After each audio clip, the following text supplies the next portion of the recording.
जय हिंद। स्वागत है आपका द जीएस रिसर्च सेंटर में। आज हम बात करने वाले हैं विधेयक यानी बिल के बारे में, जिसके अंतर्गत देखेंगे विधेयक कितने प्रकार के होते हैं, कौन कौन से विधेयक होते हैं और परीक्षाओं में कहां कहां से प्रश्न पूछे जाते हैं। इन सभी के बारे में डिटेल में डिस्कस करेंगे। आइए सबसे पहले देखते हैं ये विधेयक क्या होता है, बिल क्या होता है, ताकि हम सभी चीज़ों को अच्छे से समझ सकें।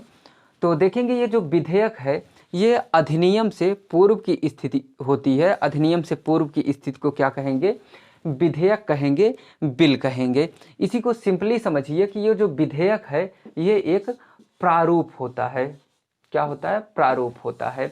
आपको पता है भारत में तब तक कोई भी नियम या कानून नहीं बनता जब तक संसद उसे पारित नहीं कर देती। संसद यानी लोकसभा, राज्यसभा और राष्ट्रपति।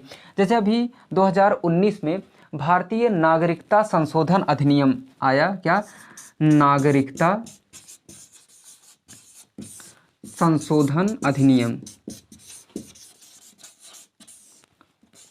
क्या आया?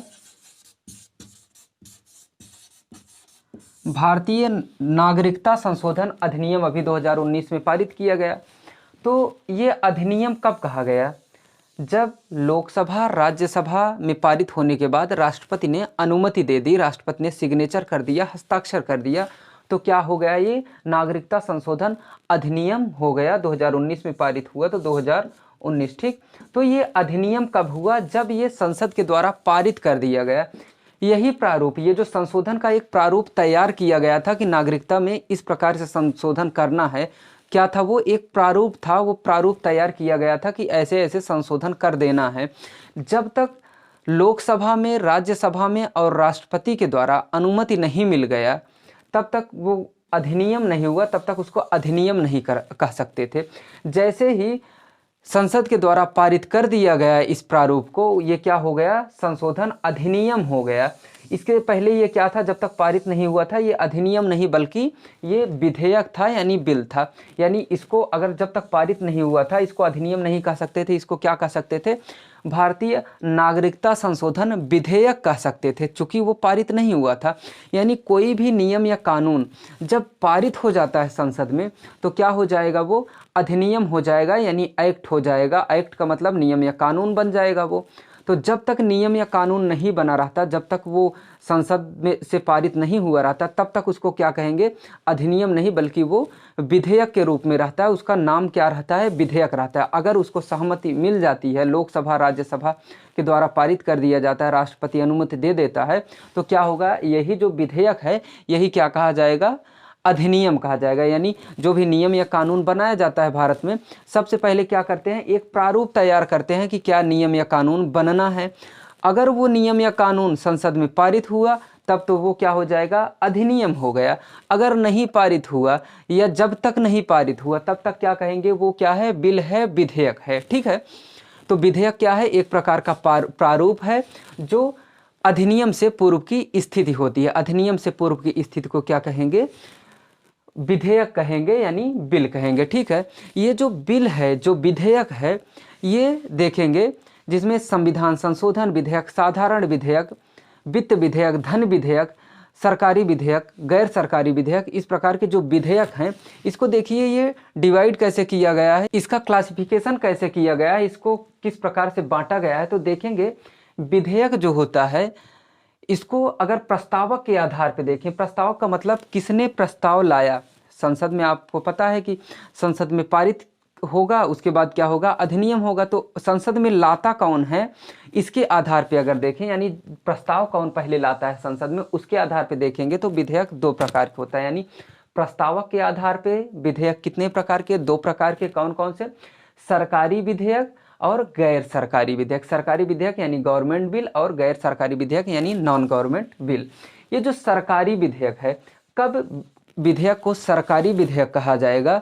तो देखेंगे अगर कोई मंत्रिपरिषद का सदस्य, जो लोकसभा में मंत्रिपरिषद होता है, उस मंत्रिपरिषद का कोई भी सदस्य अगर विधेयक लाता है तो उस विधेयक को क्या कहा जाएगा? उस बिल को क्या कहा जाएगा?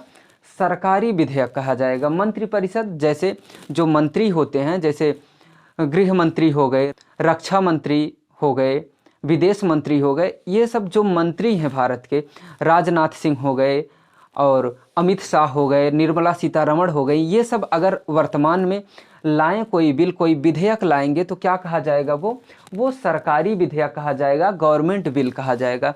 लेकिन अगर कोई ऐसा व्यक्ति जो मंत्रिपरिषद का सदस्य नहीं है, यानी मंत्रिपरिषद के सदस्य को छोड़ के कोई और अगर बिल लाता है, कोई और विधेयक लाता है संसद में, तो उसको क्या कहेंगे, गैर सरकारी विधेयक, यानी नॉन गवर्नमेंट बिल कहेंगे, नॉन गवर्नमेंट विधेयक कहेंगे। ठीक है, ये कब, जब मंत्रिपरिषद के सदस्य के अलावा और कोई बिल लाएगा। जैसे मंत्रिपरिषद के सदस्य के अलावा, जैसे अभी राहुल गांधी कोई विधेयक लेके आ जाएं, इंदिरा गांधी कोई विधेयक लेके आ जाएं, मायावती जी कोई विधेयक लाएं, मुलायम सिंह कोई विधेयक लाएं, तो ये सब क्या हैं, ये सब मंत्रिपरिषद के सदस्य नहीं हैं। इसलिए अगर ये लोग विधेयक लाएंगे तो क्या होगा, ये सरकारी विधेयक नहीं बल्कि ये गैर सरकारी विधेयक माना जाएगा।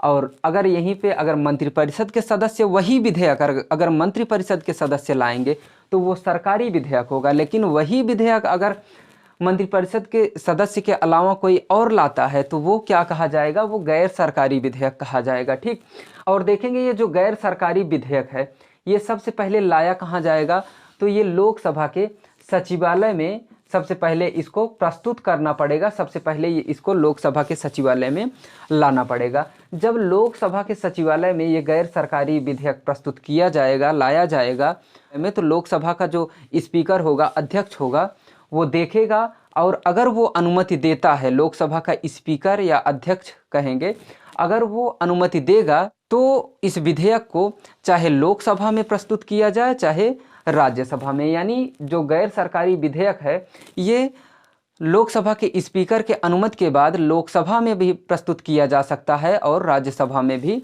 प्रस्तुत किया जा सकता है। ठीक है, तो ये ध्यान क्या इसमें देना है कि सबसे पहले गैर सरकारी विधेयक कहाँ पे, लोकसभा के सचिवालय में प्रस्तुत किया जाता है। ठीक है, यहाँ पे यही पॉइंट ध्यान देंगे।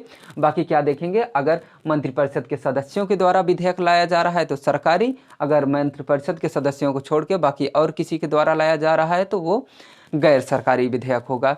ये तो हो गया प्रस्तावक के आधार पे, यानी ये विधेयक ला कौन रहा है इसके आधार पे।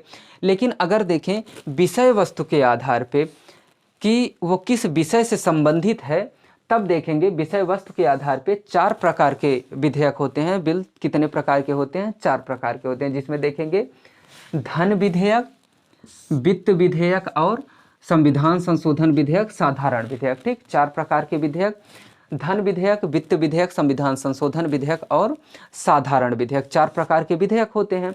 जिसमें से देखेंगे सबसे ज़्यादा प्रश्न कहाँ से पूछा जाता है, धन विधेयक से पूछा जाता है और वित्त विधेयक से। और यहाँ पे कन्फ्यूजन भी बहुत ज़्यादा होता है, थोड़ा सा नहीं बहुत ज़्यादा कन्फ्यूजन होता है। और इसको अब ध्यान से समझिएगा, यहीं से सबसे ज़्यादा प्रश्न पूछे जाते हैं, यहीं से ही पूछे जाने की संभावना भी होती है। देखिए ये जो धन विधेयक है, धन का मतलब क्या होता है, मनी यानी पैसा। ठीक, तो धन विधेयक को क्या कहेंगे, मनी बिल। वित्त विधेयक को क्या कहेंगे, फिनेंस बिल। और संविधान संशोधन विधेयक को क्या कहेंगे, अमेंडमेंट बिल। और साधारण विधेयक को क्या कहेंगे, कॉमन बिल। ठीक, ये जो धन विधेयक है इसका प्राविधान अनुच्छेद 110 में किया गया है, जबकि वित्त विधेयक का प्राविधान किस में किया गया, अनुच्छेद 117 में किया गया। दोनों में कन्फ्यूजन बहुत ज़्यादा होता है, दोनों के ध्यान से देखते हुए चलेंगे, क्या क्या डिफरेंस है उसको क्लियर करते हुए चलेंगे। ठीक, तो सबसे पहला अंतर देख रहे हैं कि अनुच्छेद 110 में किसका प्राविधान किया गया है, धन विधेयक का, जबकि वित्त विधेयक का प्राविधान अनुच्छेद 117 में किया गया है। ठीक है, और अनुच्छेद 109 पढ़ेंगे, इसमें कहा गया है कि धन विधेयक की क्या प्रक्रिया होगी। धन विधेयक के प्रक्रिया का प्राविधान किसमें किया गया, अनुच्छेद 109 में। ठीक है, यहाँ से भी प्रश्न पूछा जाता है कि धन विधेयक की प्रक्रिया का प्राविधान किसमें है, तो अनुच्छेद 109 में है। अब कॉमन चीज़ें क्या है कि राष्ट्रपति की पूर्व अनुमति से धन विधेयक को और वित्त विधेयक को ध्यान से देखेंगे, धन विधेयक और वित्त विधेयक दो के दोनों राष्ट्रपति की पूर्व अनुमति से लाए जाते हैं और लोकसभा में लाए जाते हैं। ठीक, राष्ट्रपति की पूर्व अनुमति से लोकसभा में धन विधेयक और वित्त विधेयक दोनों लाए जाते हैं। प्रश्न ये पूछा जाता है कि धन विधेयक सबसे पहले कहाँ पे लाया जाता है, तो क्या बताएंगे? धन विधेयक सबसे पहले लोकसभा में लाया जाता है। वित्त विधेयक सबसे पहले कहाँ पे लाया जाता है? लोकसभा में लाया जाता है। धन विधेयक किसकी अनुमति से लाया जाता है? राष्ट्रपति की पूर्व अनुमति से। और वित्त विधेयक वो भी राष्ट्रपति की पूर्व अनुमति से लाया जाता है। ये दोनों में कॉमन है, ठीक है। राष्ट्रपति की पूर्व अनुमति से धन विधेयक और वित्त विधेयक लाया जाता है, यानी विधेयक को लाने से पहले राष्ट्रपति से अनुमति ले ली जाती है, पूछ लिया जाता है, ठीक। ये किसके लिए? धन विधेयक और वित्त विधेयक दोनों के लिए है। और दोनों विधेयक, धन विधेयक और वित्त विधेयक दोनों कहाँ पे लाया जाता है? सबसे पहले लोकसभा में लाया जाता है।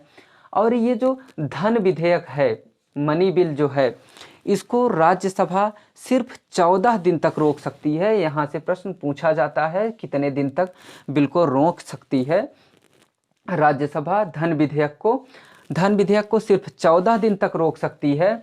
और 14 दिन में अगर राज्यसभा उस विधेयक पे सहमति नहीं देती, 14 दिन में उस विधेयक को पारित नहीं करता राज्यसभा, तो क्या माना जाएगा कि राज्यसभा ने उसको पारित कर दिया, यानी राज्यसभा इस विधेयक को 14 दिन से ज़्यादा रोक नहीं सकता, इसमें उसका कोई भी बस नहीं चलता। राज्यसभा का किसमें? धन विधेयक में।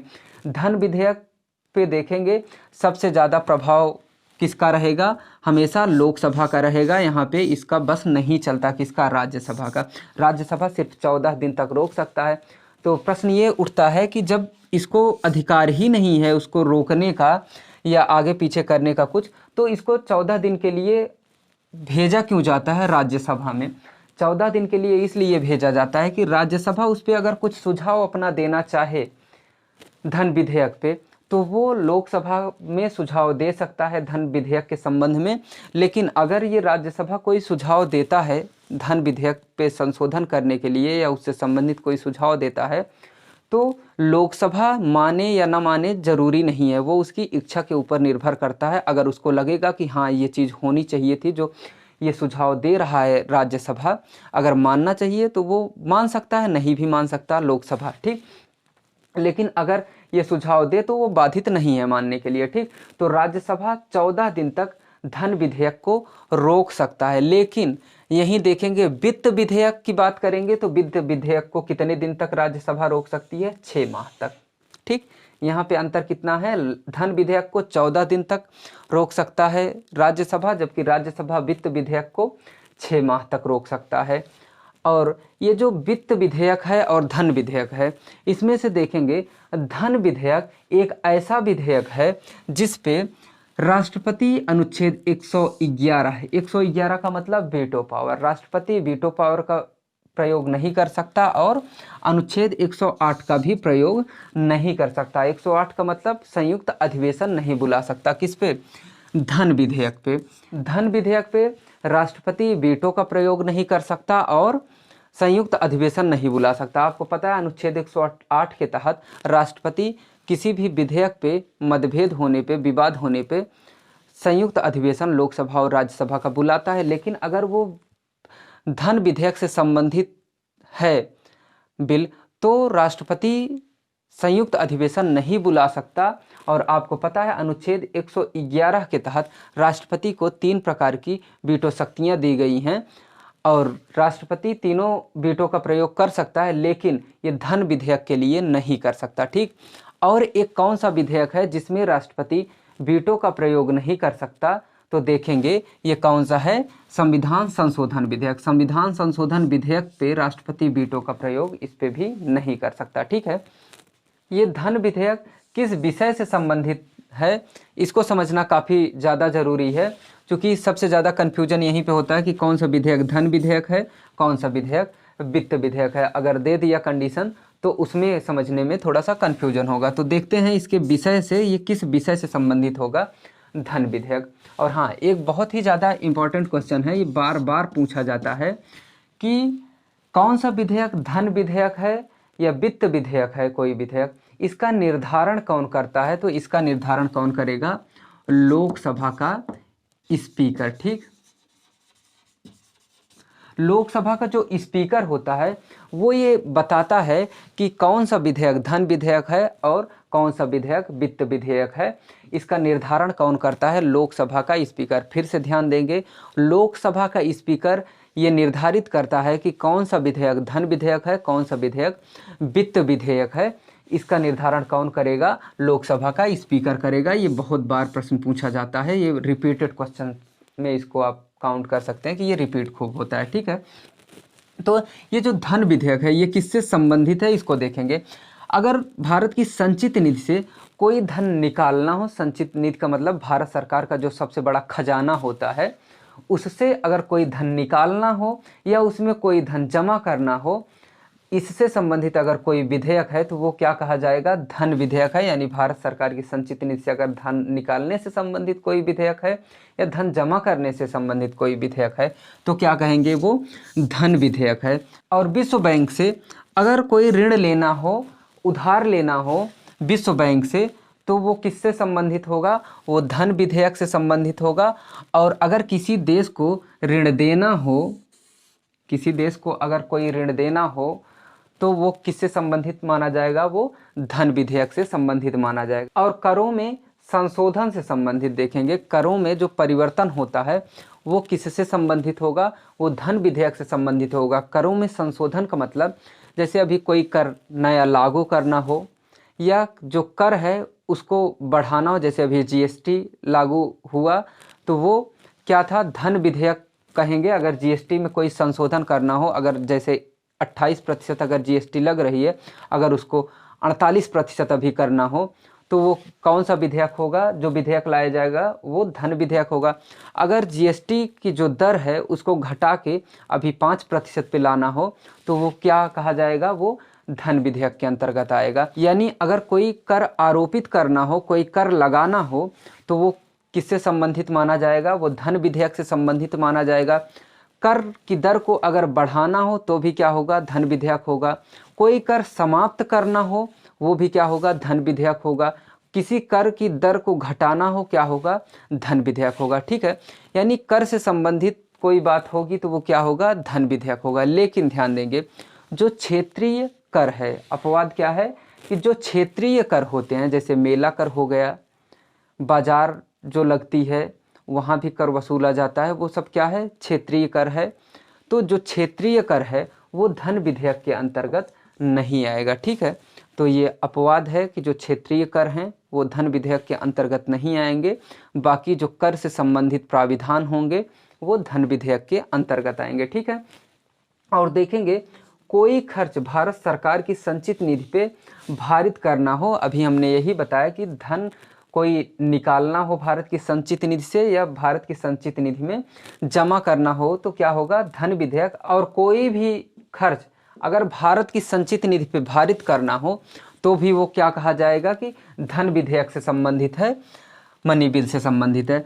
और आकस्मिक निधि की रक्षा करना हो या आकस्मिक निधि से धन को निकालना हो तो वो विधेयक जो लाया जाएगा वो क्या कहा जाएगा? धन विधेयक। जैसे अभी बाढ़ आ जाए, कोई और आपदा आ जाए, भूकंप आ जाए, तो जो पीड़ितों के लिए अचानक धन निकालना पड़ेगा भारत की आकस्मिक निधि से, वो जो विधेयक लाया जाएगा क्या कहा जाएगा? धन विधेयक। जैसे अभी कोरोना आ गया था तो कोरोना आने की वजह से जो विधेयक लाया जाएगा भारत की आकस्मिक निधि से पैसा निकालने के लिए, वो क्या कहा जाएगा? कि वो धन विधेयक है, आकस्मिक निधि से भी अगर पैसा निकालना हो तो।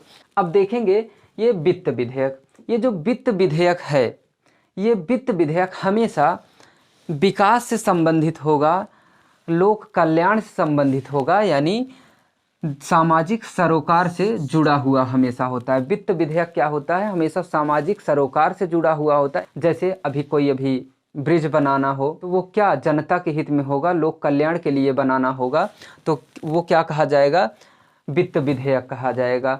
और कोई अभी यूनिवर्सिटी खोलना हो तो वो क्या कहा जाएगा? वो धन नहीं विधेयक होगा, वो क्या होगा? वो वित्त विधेयक होगा। ठीक है, तो इस प्रकार के जो विधेयक हैं, अभी कोई नई ट्रेन चलाना हो तो क्या होगा? वो वित्त विधेयक होगा, यानी जिससे लोगों का कल्याण हो, देश के विकास में सहायक हो, वो सब क्या होगा?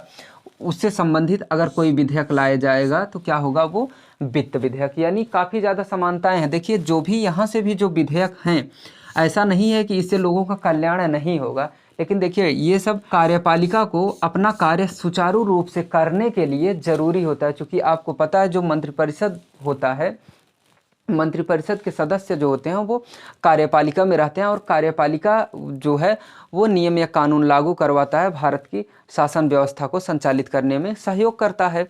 तो कार्यपालिका को अपना काम करने में इन सभी चीज़ों की ज़रूरत पड़ती है, इसीलिए ये धन विधेयक के अंतर्गत रखा गया है। लेकिन अगर ये सब जो वित्त विधेयक से संबंधित चीज़ें हैं, अगर इसको कुछ समय के लिए रोक दिया जाए तो इससे बहुत ज़्यादा प्रभाव नहीं पड़ेगा, लेकिन इन सारी चीज़ों को अगर रोक दिया जाएगा तो बहुत ज़्यादा प्रभाव पड़ेगा। कार्यपालिका को अपना काम करने में प्रॉब्लम होगी, कार्य सही से नहीं होगा। ठीक है, तो ये ध्यान क्या देंगे कि ये जो वित्त विधेयक है ये सामाजिक सरोकार से जुड़ा हुआ होता है, यानी लोगों के विकास से, देश के विकास से जुड़ा हुआ होता है। और अब तीसरा देखेंगे संविधान संशोधन विधेयक। संविधान संशोधन विधेयक का प्राविधान अनुच्छेद 368 में किया गया। अनुच्छेद 368 में संविधान संशोधन का प्राविधान किया गया है। भारतीय संविधान में संशोधन कैसे किया जाएगा, ये प्राविधान किस में किया गया, अनुच्छेद 368 में। और संविधान संशोधन की जो प्रक्रिया है, संविधान संशोधन का प्राविधान जो है ये दक्षिण अफ्रीका के संविधान से लिया गया है। और देखेंगे जो भारत में संविधान संशोधन होता है वो 3 प्रकार से होता है, साधारण बहुमत से, विशेष बहुमत से और विशेष बहुमत प्लस 50% से अधिक राज्यों के विधानमंडल की सहमति से।